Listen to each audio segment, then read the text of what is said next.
네, 성도 여러분 밤새 안녕히 주무셨습니까? 네, 함께 찬양 드리며 하나님 예배자로 함께 나가겠습니다. 488장 예전 차수 539장입니다. 이 몸의 소망 무언가 488자입니다.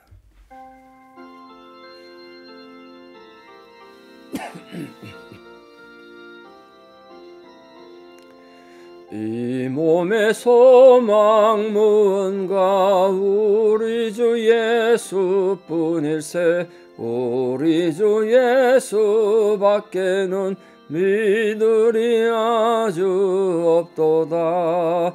주 나의 반석이시니 그 위에 내가 서리라 그 위에 내가 서리라.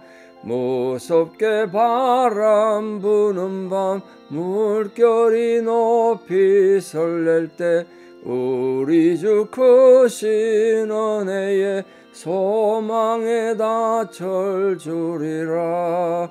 주 나의 반석이시니 그 위에 내가 서리라 그 위에 내가 서리라. 세상에 믿던 모든 것 끊어질 그날 되어도 구주의 언약 믿사와 내 소망 더욱 커리라. 주 나의 반석이시니 그 위에 내가 서리라 그 위에 내가 서리라.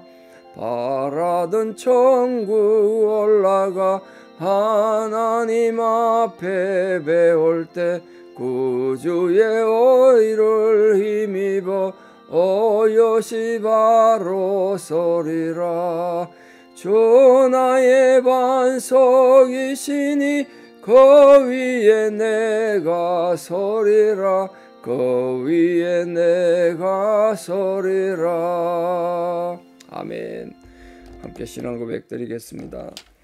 나는 전능하신 아버지 하나님 천지의 창조주를 믿습니다. 나는 그의 유일하신 아들 우리 주 예수 그리스도를 믿습니다. 그는 성령으로 잉태되어 동정녀 마리아에게서 나시고 본디오 빌라도에게 고난을 받아 십자가에 못 박혀 죽으시고 장사된 지 사흘 만에 죽은 자 가운데서 다시 살아나셨으며 하늘에 오르시어 전능하신 아버지 하나님 우편에 앉아 계시다가 거기로부터 살아있는 자와 죽은 자를 심판하러 오십니다. 나는 성령을 믿으며 거룩한 공교회와 성도의 교제와 죄를 용서받는 것과 몸의 부활과 영생을 믿습니다. 아멘. 2024년 6월 20일 목요일 새벽입니다. 하나님 주신 말씀 잠언 18장 6절에서 12절입니다. 잠언 18장 6절에서 12절입니다. 잠언 18장 6절 봉독에 올립니다. 미련한 자의 입술은 다툼을 일으키고 그의 입은 매를 자청하느니라. 미련한 자의 입은 그의 멸망이 되고 그의 입술은 그의 영혼의 거물이 되느니라. 남의 말하기를 좋아하는 자의 말은 별식과 같아서 뱃속 깊은 데로 내려가느니라. 자기의 일을 게을리하는 자는 패가하는 자의 형제니라. 여호와의 이름은 견고한 망대라. 의인은 거리로 달려가서 안전함을 얻느니라. 부자의 재물은 그의 견고한 성이라. 그가 높은 성벽같이 여기느니라. 사람의 마음의 교만은 멸망의 선봉이요 겸손은 종기의 길잡이니라. 아멘. 잠언 읽을 때마다 또 요즘 저 새롭게 계속 느끼는 건데 이 문학적으로 비유법을 기가 막히게 쓴다는 생각합니다. 언유법도 쓰고 대조법도 쓰고 여러 가지 비유법을 쓰고 있는데 정말 탁월하다는 생각합니다. 성경이니까 당연하겠습니다만 뭐 일반인 철학자나 작가가 이걸 고안해서 쓰려면 불가능할 겁니다. 이 정도 쓰려면. 미련한 자 입술은 다툼을 일으킨다. 이 한 표현 보십시오. 미련한 자 입술은 다툼을 일으킨대요. 미련이 딴 게 미련이 아니라 다툼을 자꾸 일으키니까 미련한 거예요. 본인도 싸우기를 잘하고 미련한 자는 미련한 자 특징이 그죠. 대화가 안 돼요. 싸우면 잘하고 그의 입은 매를 자청하느니라. 매를 번다고 그러잖아요. 매를 벌어. 자기가 자기 욕먹을 짓을 하고 자기가 사람들에게 신뢰 잃을 짓을 자꾸 하니까 욕을 먹고 신뢰를 잃고 빈곤의 악순환 되죠. 빈곤의 악순환. 미련한데 더 미련해지는 거죠. 우리 스스로 자기를 돌아보아서 내겐 이런 미련은 없는가? 내 입술은 다툼을 자주 일으키는가? 아니면 관계 회복과 화평을 이루는가? 예, 그 사람들 이간질하고 다툼 일으키는 입술을 자기도 모르게 가지고 있는 분들도 계실 텐데요. 무의식 속에 자꾸 할 텐데 무의식 속에 그렇게 기도하십시오. 하나님, 내가 정신 차리고 있는 의식 상태는 물론이고 무의식 속에서라도 심지어 잠잘 때 꿈속에서라도 하나님 가르침을 제대로 따르는 지혜로운 백성 되게 하도록 기도하셔야 합니다. 7절입니다. 미련한 자의 입은 또 역시 미련한 자의 입을 말하는데요. 그의 멸망이 되고 그의 입술은 그의 영혼의 거물이 되느니라. 자, 미련한 자의 입술이 자꾸 다툼을 일으키니까 결국 멸망이 오겠죠. 그 끝이 뭐겠습니까? 그 자꾸 다투면 멸망이 오는 거죠. 18장 전체에서 미련한 것에 대한 내용들이 굉장히 이렇게 반복되어 나옵니다. 특히 인간관계 속에서 오는 거 아니겠습니까? 미련. 사람이 혼자 앉아서 뭐 미련한 짓도 하겠지만 미련이 주로 드러나는 건 관계 속에서라고요. 그러니까 그 입이 멸망이 되는 거예요. 입이 멸망이 돼요. 스스로 올무에 빠진다. 스스로. 그 입술은 그의 영혼의 거물이 되느니라. 사냥꾼이 사냥하려고 올무를 치잖아요. 철사줄 같은 걸 동그랗게 해가지고 딱 걸리면 딱 뭐 쪼이게 해놨든지 아니면 짐승들이 밟으면 탁 잡히도록 이렇게 덫을 설치하는데 아이 멍청한 사람이 자기가 올무 했는데 자기가 걸렸네. 자기가 발에 잡히고 그래서 사고 나는 경우가 시골에서 자주 있습니다. 자기가 덫을 넣는데 어디 있는지 몰라. 기억을 다 못하니까 덫을 여러 군데 놓다 보니까 자기 올무에 자기가 가지고 사고 나고 뭐 119 부르고 그런 걸 자주 봤습니다. 실제로 미련한 자는 스스로 함정에 빠지는 거예요. 자기 생명이 스스로 위험해지겠죠. 다른 사람이 미련한 자를 넘어뜨리려고 일부러 올가미나 함정을 놓든지 덫을 놓을 필요 없어요. 지가 지 함정을 파고 지가 지 덫을 파니까. 그런 존재가 안 되도록 미련을 어떻게 하면 떨칠까.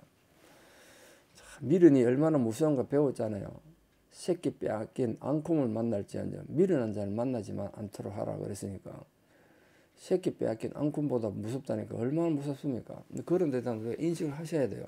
미련이 이거 무서운 거구나. 이거 하나님의 성경을 하면서 미련한 것이 얼마나 무서운 건가.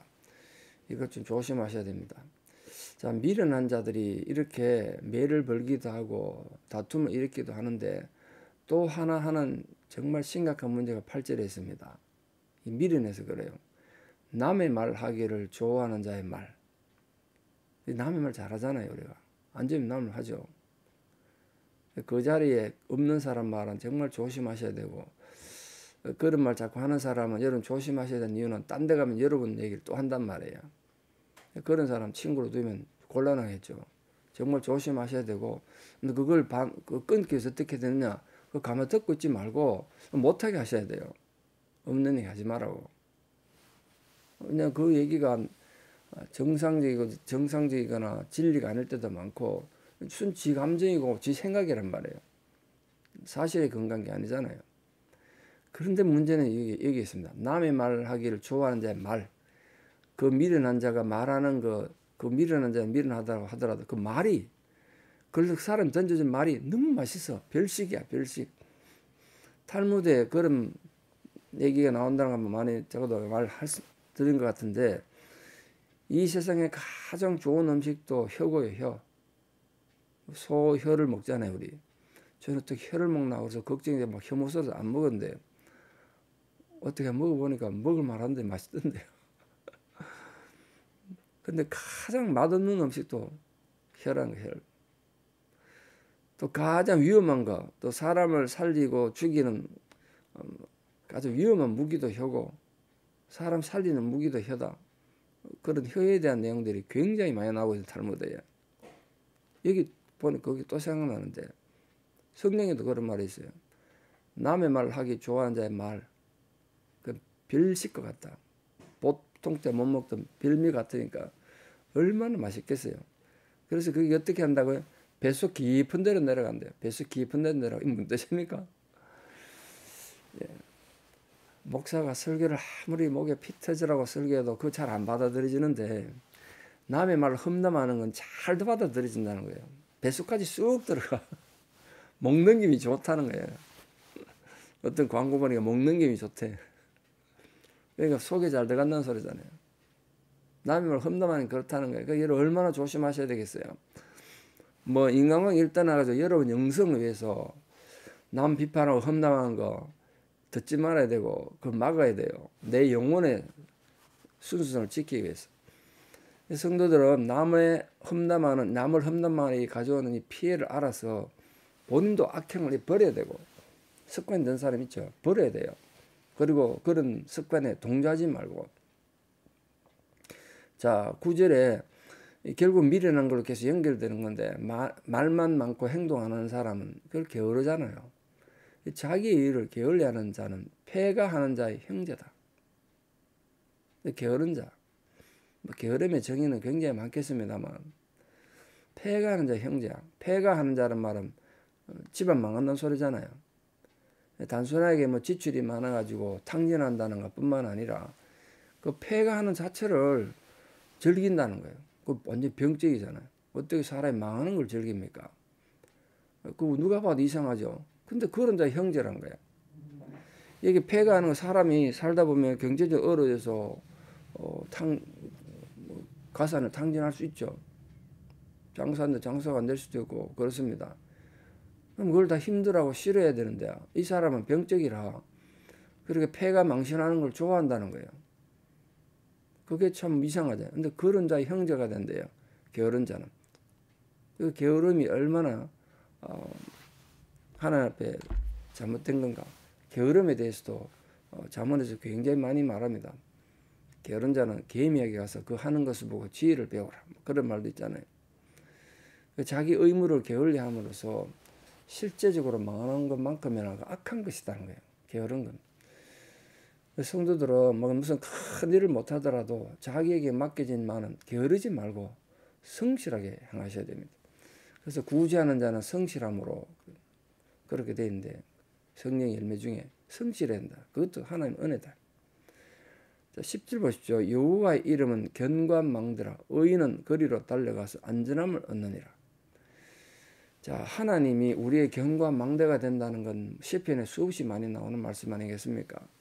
그 여호와의 이름, 그 여호와 이름이라는 건 하나님의 성품을 나타내는 거죠. 하나님이 어떤 분이신가? 하나님의 크신 사랑을 나타내기도 하고 자비와 하나님이 얼마나 많은 무한한 능력을 가지셨는지 하나님이 얼마나 크신 지식을 가지셨는지 그걸 나타내는 하나님 성품이 여호와의 이름을 말합니다. 그 이름을 견고한 명대라는 거예요. 여호와 이름이. 하나님을 의지한다는 건 하나님 이름을 의지하는 것과 같다는 거예요. 그 하나님의 성품과 권위를 가지신 이 하나님 이름에 천지가 요동해도 변치 않기 때문에 그런 하나님 성품에 우리 보호가 되고 견고한 망대가 되지 않겠는가. 그게 피하란 거죠. 그 여호와 이름 견고한 망대이기 때문에 의인은 달리 의인이 아니라 의인도 삶의 고난을 닥치고 환난도 당하죠. 근데 그때 환난과 고난 가운데 있을 때 의인은 세상을 피하지도 않고 사람 의지하지도 않고 하나님을 자신의 견고한 망대로 삼고 또 하나님만 의지한다는 거예요. 그게 우리가 격변하는 세상에 요즘 참 세상이 얼마나 하루아침마다 바뀌는 세상인데 이런 불안전한 세상 속에서 안전을 누리고 살기 위해서는 전적으로 하나님을 의지할 필요가 있다. 그래야 우리 인생 항해를 안전하게 할 수 있다는 거죠. 그 반대로 부자의 재물은 그의 견고한 성이 재물이 성이라는 거예요. 재물이. 근데 재물은 하루아침에 또 없어지는 거 아닙니까? 그가 높은 성벽같이 여긴다. 성벽을. 재물을 성벽처럼 여긴대요. 그럼 하루아침에 없어지는 신기루잖아요. 그리고 하나님은 그 헛된 성벽을 파멸시킨다는 거예요. 이렇게 참된 지혜자가 어떻게 세상을 살고 무엇을 의지하는지 그걸 보시고 이 부자는 미련한 부자죠. 재물만 의지하니까. 이 부자가 의지하는 재물은 불확실한 신기루다. 예수님 비유도 그런 게 있잖아요. 어리석은 부자. 내가 이제 추수가 많으니까 창고에 곡간에 가득 채웠으니까 내 영혼아 부어라 마시라 즐기자 뭐 이랬다는 거예요. 그때 예수님이 하나님 하늘에서 내려다 보시고 이 어리석은 자야 오늘 밤 하나님이 너희 영혼을 가져가면 그 곡간을 쌓아놓은 거 누구시 되겠느냐 이렇게 물었다는 거예요. 그런 어리석은 존재가 되지 말고 삶의 지혜를 가진 자가 되어야 된다. 자, 마지막 12절입니다.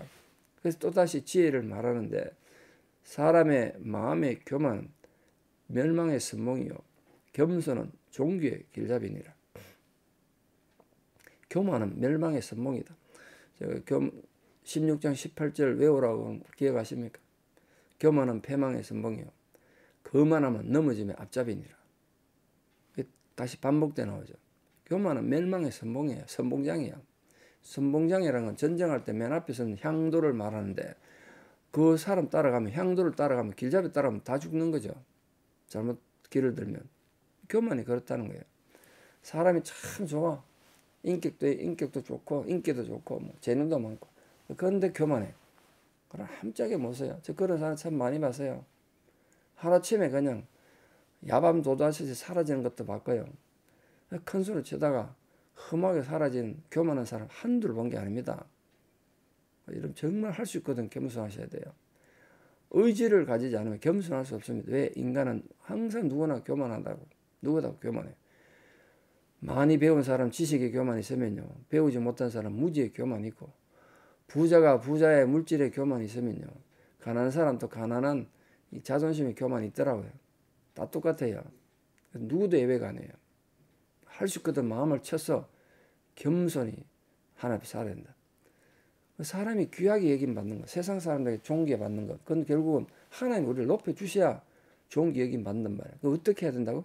겸손하는 하나님 앞에. 겸손 어떻게 하느냐? 겸손의 의미가 뭐라 그랬죠? 하나님 앞에서 자기를 보는 게 겸손이라고 그랬잖아요. 교만은 그 반대죠. 하나님 앞에서조차도 자기가 어떤 존재인지 모르는 거예요. 그러니까 큰 소리 치죠. 그 인간은 하나님이 나를 만드신 나는 피조물이고 그리고 나는 죄인이다. 그걸 아는 것에서 겸손이 시작돼요. 이렇게 출발한 겸손은 내가 하나님 앞에 이렇게 죄인인데 뭐 큰 소리 칠 거 있겠냐. 다른 사람보다 자기를 낮게 여기지 않는다고. 남을 나보다 낮게 여기지. 그러다 보니까 하나님을 인식하고 하나님 앞에 자기를 보다 보니까 남을 비하거나 또 남을 모함하거나 이런 말 못하죠. 또 그렇다고 반대로 겸손을 공연히 자기를 무조건 남들 앞에 나쁘게 생각하는 자기 깎아내리는 그런 것도 아닙니다. 자존감은 있어야 되죠. 자기를 존귀하게 알아야 돼. 이유는 하나님 나와 함께 하시니까. 그래서 겸손은 결국 하나님 앞에 자기가 어떤 존재인지 분명히 인식해서 하나님 준 삶의 기회를 가지고 봉사하고 섬기고 이웃을 사랑하고 그러면서 자기 힘을 자랑하지 않고 자기 재능을 자랑하지 않고 하나님만 높이는 내 삶의 기회를 주신 하나님만 높이는 그런 분이 겸손입니다. 우리 모든 성도님들 오늘 본문 말씀처럼 미련을 버리고 참된 의인과 참된 지혜로운 자가 되고 겸손한 백성이 되셔서 하나님의 기쁨이 되고 사람들에게 신뢰받는 복된 성도들 다 되시기를 진심으로 축복합니다. 기도드리겠습니다. 하나님 아버지, 오늘도 우리가 하나님 백성 우리 하루를 살아갈 동안 미련한 자가 되지 않고 지혜로운 자가 되기를 바랍니다. 악인이 되지 않고 의인의 삶을 살아가는 자 되기 원합니다. 교만에 빠지지 않고 겸손한 자로 살기 원하오니 우리의 심령에 하나님 은혜가 부어지는 복된 하루가 되게 하여 주시옵소서. 우리가 의지를 가지고 노력하지 않으면 누구나 교만에 빠질 수 있으므로 첫서 마음을 굴복시켜 하나님 앞에서 우리 자신을 분명히 바라보고 겸손한 자로 이 하루도 승리하는 은혜가 있게 해주시고 진실 여호와의 이름이 우리 모든 성도들의 견고한 망대가 되어 주시옵소서. 이제는 우리 주 예수 그리스도의 은혜와 하나님 아버지의 만극하신 사랑과 성령님의 위로 교통 역사하심이 오늘도 하나님 앞에 의롭고 겸손한 자로 살아 믿음으로 승리하기를 결단하는 성도님들의 아름다운 신앙의 고백 위에 또 우리 사랑 모든 자녀들 삶에 특별히 지금도 진행 중인 또 우리 BB에서 여름 성경학교 위에 이제부터 영원토록 함께 하시옵기를 간절히 축원하옵나이다. 아멘. 오늘 하루도 겸손하고 의인의 삶으로 승리하시기를 축복합니다. 감사합니다.